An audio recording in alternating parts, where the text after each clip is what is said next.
నమస్తే డాక్టర్ గారు. నమస్కారం అండి.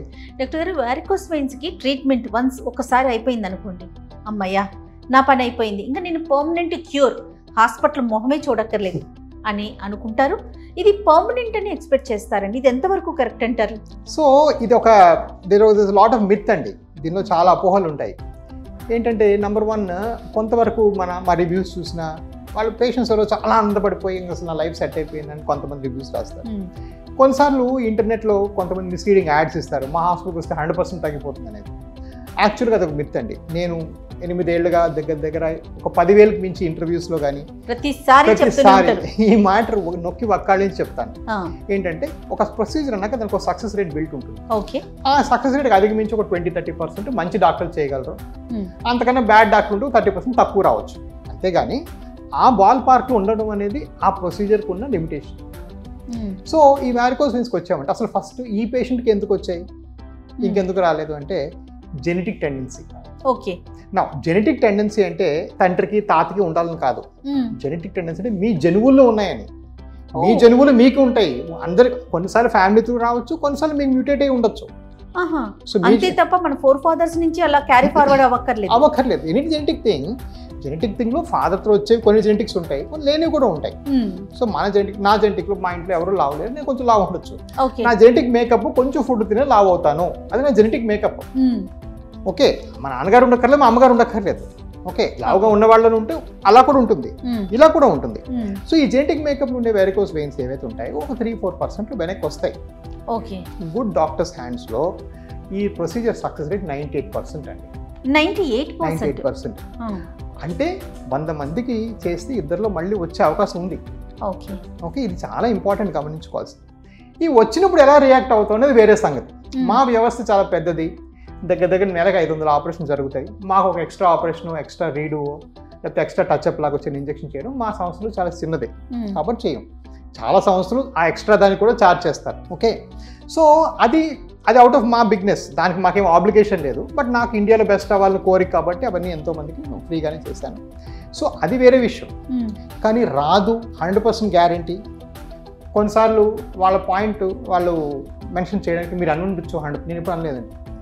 ఎప్పుడు కూడా 98%.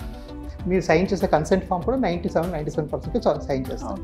డాక్టర్ గారు, వన్స్ సర్జరీ అయిపోయి వెళ్ళిపోయిన తర్వాత ఏమైనా జాగ్రత్తలు తీసుకోవాలా? ఎలాంటి జాగ్రత్తలు తీసుకోవాలి? సో సర్జరీ ఒకసారి అయిపోయిన తర్వాత జాగ్రత్తలు అనేవి మీరు వచ్చే స్టేజ్ బట్టి చాలా వేరీ అవుతాయి. సో ఫర్ ఎగ్జాంపుల్, మీరు చాలా అర్లీ స్టేజ్లో వచ్చారు. ఈ మధ్యన మనం ఈ స్కిన్ అందం పెంచడం కోసం క్లాక్స్ అని చేస్తున్నాం, చిన్న చార్ల కోసం. ఒకసారి మీరు కూడా చూసారు. అవును, అలాంటి చేస్తే ఏ జాగ్రత్త లేదు, వెంటనే అన్ని పనులు యథావిధిగా వెళ్ళిపోవచ్చు. వేరేజ్ కాళ్ళు కొంతమంది పుండెంత వస్తారు, అలాంటి వాళ్ళు మాత్రం కాళ్ళు కట్టేసుకొని కొన్నాళ్ళు రెస్ట్ తీసుకోవడం అవసరం.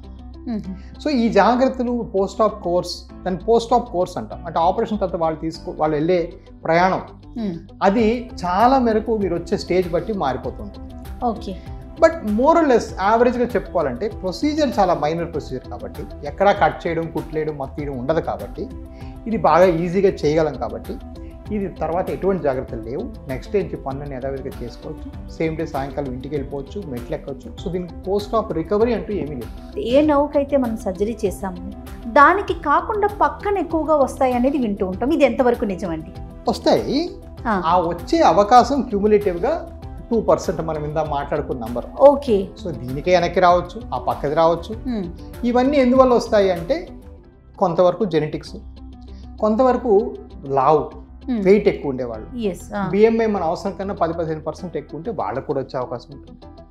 ఇది కాకుండా కొంతమందికి we feel strong family history, అంటే ఫాదర్ మదర్ అందరికి ఉండే వాళ్ళకి మళ్ళీ వచ్చే అవకాశం ఉంటుంది. సో ఇవన్నీ కూడా కొన్ని రీజన్స్ ఉంటాయి. ఓకే, ఈ రీజన్స్ అన్నీ కలుపుకొని ఈ వెయిన్ అయ్యుండొచ్చు, పక్క వెయిన్ అయ్యుండొచ్చు. So recurrence of varicose veins after surgery, రివాస్ అంటాం దాని షార్ట్ ఫామ్, అనేది మా ప్రతి కాన్ఫరెన్స్లో రోజు మేము ఫారెన్ గట్టర్ అయితే 3 గంటలు మాట్లాడుకుంటాం దాని గురించి. ఇతనికి ఎందుకు వచ్చి ఉండొచ్చు. సో రాదు అనేది పొరపాటు. వాళ్ళెవరు నాకన్నా పెద్ద డాక్టర్ కాదు, చిన్న డాక్టర్ కాదు, we're all experts. But we all sit together and discuss why it can happen again. ఇది ఇంపార్టెంట్. కాబట్టి ఇదంతా వచ్చే అవకాశం టోటల్గా 100 మందిలో 2 కన్నా తక్కువ. మనలాంటి సంస్థలు ఏవైతే ఎక్కువ ఆపరేషన్ చేస్తారో మనకి ఇంకా సక్సెస్ రేట్ ఎక్కువ అని చెప్పుకోవాలి, మనకు 99 అని చెప్పుకోవచ్చు ఓవరాల్గా. బట్ ఫర్ ఎగ్జాంపుల్ ఒక బాగా లావుగా నేను వచ్చారనుకోండి, నేను ఆపరేషన్ ముందే చెప్తాను సక్సెస్ రేట్ 85% అయ్యా, మరి ఇంతకు మించి రాదు నాకు. బట్ 85 కూడా very good number, better than 0. వదిలేస్తే 0 అనేది బెటర్. అలా చెప్పిన సందర్భాలు కూడా చాలా ఉన్నాయి. తర్వాత మీరు అన్నట్లుగా ఓవర్ వెయిట్ ఉన్నవారు కానీ, డయాబెటీస్ పేషెంట్స్ కానీ, లేకపోతే ఇంకేదన్నా హెల్త్ ఇష్యూస్ ఉన్న వారికి ఎక్కువగా రావడానికి అవకాశాలు ఉన్నాయా అంటే మీరు ఏం చెప్తారు? డెఫినెట్గా ఓవర్ వెయిట్ ఉన్నవాడు చాలా ఎక్కువ. సో మనం ఇందాక 20% అనుకున్నాం కదా, అది వారే వాళ్ళకి 50% వరకు. Okay. So 20% Indians have varicose veins, 40% have the small veins, correct. 50% above fat people, obese people have it. Okay. So obese people చాలా ఎక్కువ వెరికోస్ వెయిన్స్. అలాగే డయాబెటీస్ షుగర్ వాళ్ళు అంత ఎక్కువ ఇన్సిడెన్స్ ఉండదు. అక్కడ ఇంకొక క్రిటికల్ పాయింట్ డయాబెటీస్ షుగర్ వాళ్ళకి ఏంటంటే తొందరగా చేసుకోవాలి షుగర్ వాళ్ళు, ఎందుకంటే వాళ్ళు పుళ్ళు అయిపోయి అనుకోండి, ఈ షుగర్ పుళ్ళు అన్ని కలిసిపోయి ఎప్పటికీ హీల్ అవ్వదు ఇక. సో వాళ్ళు దే షుడ్ బి మోర్ అప్రమత్తంగా ఉండాలి, తొందరగా అటెన్షన్ తీసుకోవాలి. నవేడేస్ మనం చూసుకుంటే పిల్లలంతా అబ్రాడ్లో ఉంటున్నారు, పేరెంట్స్ ఇక్కడ ఉంటున్నారు. సో వీళ్ళకి ట్రీట్మెంట్కి సంబంధించి మాట్లాడేది కానీ చేసేది కానీ అక్కడి నుంచి జరగచ్చు, లేదా పేషెంట్స్ అక్కడే ఉండొచ్చు. ఇంటర్నేషనల్ పేషెంట్స్ని అసలు ఎలా డీల్ చేస్తున్నారు, ఎలా వీలవుతుంది మీకు? మాకు చాలా ఎక్కువ అండి ఇంటర్నేషనల్ పేషెంట్స్, ఆల్మోస్ట్ నెలకి 10 మంది 15 మంది మా వాళ్ళే ఉంటారు. సో మా సిస్టమ్ చాలా పెద్దదండి, 150 మంది ఉంటారు. నేను మొదటి నుంచి బిలీవ్ చేసింది ఏంటంటే, నేను మా ఇంట్లో ఫస్ట్ డాక్టర్. సో మా అమ్మ వాళ్ళు వీళ్ళని తీసుకెళ్ళినప్పుడు, ఈ డాక్టర్ ఏంటి ఈయనదో ఆయన విషయం చెప్పుకెళ్ళిపోతున్నాడు కానీ పక్కన సోషల్ యాంగిల్ పట్టించుకోవట్లేదు, ట్రాన్స్పోర్ట్కి వచ్చిపోవడం ఎలాగా ఏమీ నాకు మా అమ్మ నేను తీసుకెళ్ళినప్పుడు ఎప్పుడు నేను మెడికల్ స్టూడెంట్గా వరీ అయ్యేవాడిని, ఇవి ఎవరు పట్టించుకోరని. సో నా సిస్టంలో మొదటి నుంచి యూ హ్యావ్ పేషెంట్ అడ్వకేట్స్ అండి. వాళ్ళ పని అంతా ఏంటంటే, చంటాబాయ్ సినిమాలో వాడు వచ్చి 2 కొట్టి వీడిని ఇలాగా కుదిపేసినట్టు వీళ్ళు వచ్చి నాకు చెప్తారు, సార్ వీళ్ళు అన్హ్యాపీగా ఉన్నారు, 2 నిమిషాలు మాట్లాడారు కానీ మీరు ఇంకా ఎక్స్ప్లెయిన్ చేయాలట, వాళ్ళు తిరుపతి నుంచి వచ్చారు అని. వాళ్ళ ఆవిడ గట్టి మా అసిస్టెంట్ ఆవిడ నేను జీతం ఇస్తాను, అదేంటి సార్ మీరు 2 minutes కూడా ఇవ్వలేదట కదా అని చెప్పి మరి. So I'm very proud of that. ఈ విషయం అంటే నాకు ఇంకొకటి గుర్తొచ్చింది, ఎప్పుడు నేను మన క్లినిక్ వచ్చినా కూడా, ఎప్పుడు హాస్పిటల్ ఏ బ్రాంచ్కి వచ్చినా, ఈవెన్ మేము కూర్చోటానికి కూడా ప్లేస్ ఉండదు.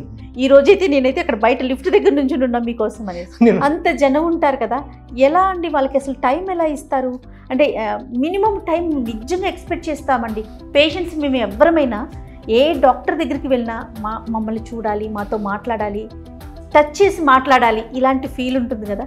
అసలు మీరు టైం ఇవ్వగలుగుతారా డాక్టర్ గారు? నా ప్రయత్నం చేస్తానండి. సో నేనేంటంటే ఐఎమ్ వెరీ సైంటిఫిక్.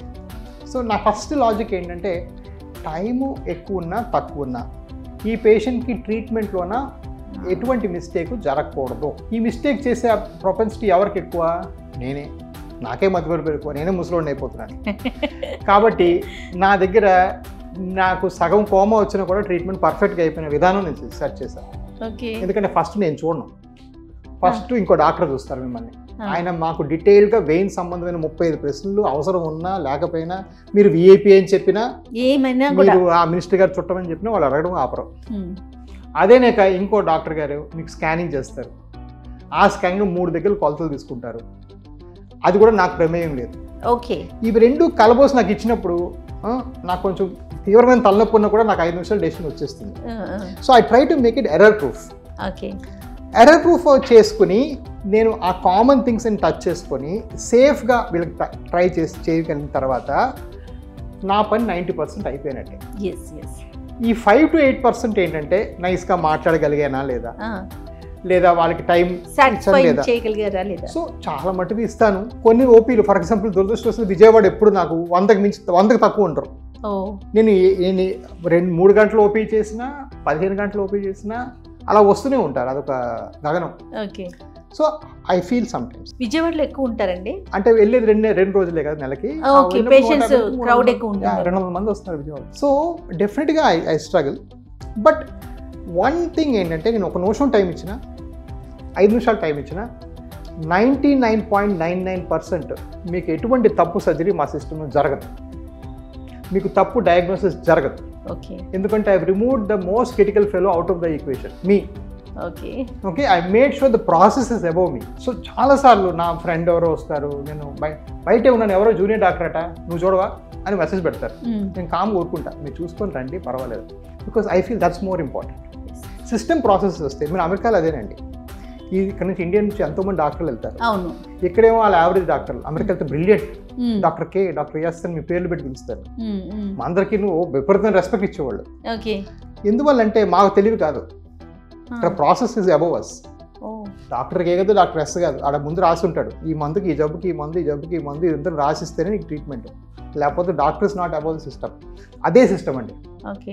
నా 22 బ్రాంచుల్లో కూడా the system is far better than doctors. కాబట్టి ఇన్ని సర్జరీలు ఇంత ట్రీట్మెంట్ చేయగలుగుతున్నారేమో ఇంత ఫాస్ట్గా పర్ డే అండ్ ఇంత ఎర్రర్ ఫ్రీగా. ఎస్ ఎర్రర్ ఫ్రీగా, ఇది మెయిన్ ఇంపార్టెంట్ కదా. అది. Thank you so much Raju గారు. నమస్తే అండి.